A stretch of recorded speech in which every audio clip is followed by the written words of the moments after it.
Europe 1 matin.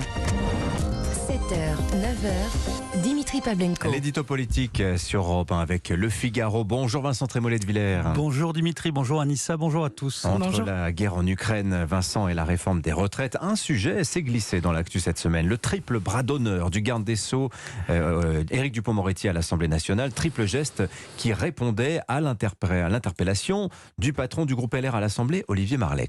Oui, il a suffi d'un geste, un bras et une main posée sur ce bras pour déclencher une zone de turbulence à l'Assemblée, mais aussi au gouvernement.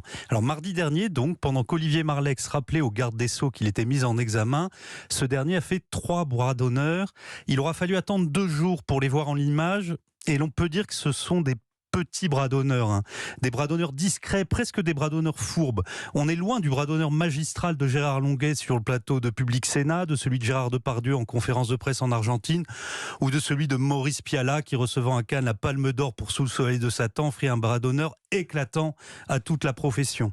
Alors Dupond-Moretti a parfois des faux airs de Depardieu, mais il n'est pas artiste, c'est un ministre, et un ministre ça s'empêche, surtout devant la représentation nationale, et encore plus devant les députés insoumis qui ont dégradé l'hémicycle de leur vulgarité. Alors Éric Dupond-Moretti s'est excusé, mais apparemment ça n'a pas suffi. Est-ce qu'il doit être sanctionné, Vincent, et si oui, de quelle façon? Alors les appels à la démission, franchement, sont complètement disproportionnés, presque ridicules. Un ministre est un être de chair et de sang, il doit se contenir, mais il peut arriver qu'il s'emporte. Cette histoire, au fond, serait anecdotique si l'on ne vivait pas dans une société de surveillance généralisée et d'intimidation morale. Et malheureusement, le gouvernement participe de ce climat où la parole est corsetée, où la moindre entorse au politiquement correct est immédiatement condamnée.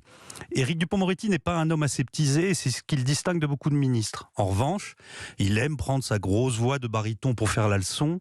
C'est un maître hors pair de l'indignation surjouée, que ce soit contre Marine Le Pen, contre Éric Zemmour, contre Jean-Luc Mélenchon, contre Éric Ciotti, contre beaucoup de monde en vérité.